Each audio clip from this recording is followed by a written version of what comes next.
Okay, now I've gone over the two main views, let's have a look at the session view in some more detail. As you can see, the software is split up into a number of different areas. Each of these areas have different uses in the music production process. The first area that I'd like to talk about is the browser. So the browser is this area to the left.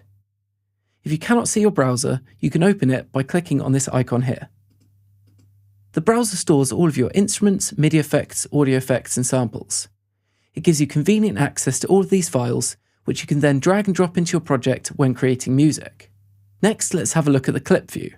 If you double click on any clip in the session view, it'll open up the clip view. The clip view allows you to view and edit the contents of the chosen clip. If you select a MIDI clip, the clip view will display the MIDI note editor. This is where you can manipulate MIDI information to come up with your musical parts.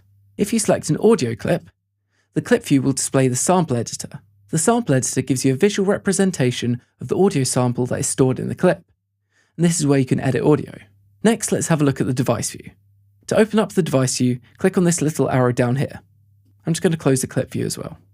So if an audio track is selected, the device view will display any audio processing effects that have been applied to this track.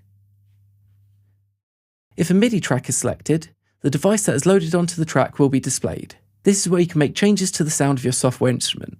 The device view also shows any MIDI or audio processing effects that are currently loaded onto the track. I just want to show you some of the playback controls to give you an understanding of how to launch clips before you start creating your own parts. To launch a clip, press the play button. This will start playing the clip back.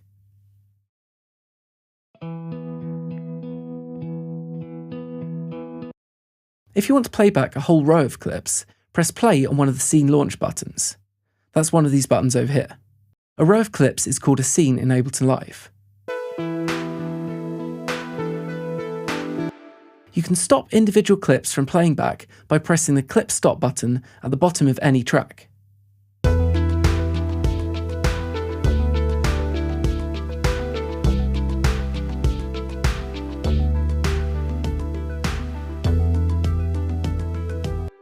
If a clip has been launched, when you resume playback, the clip will begin playing once again.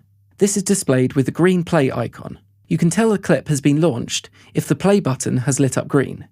Playback can be resumed by pressing the spacebar or launching another clip.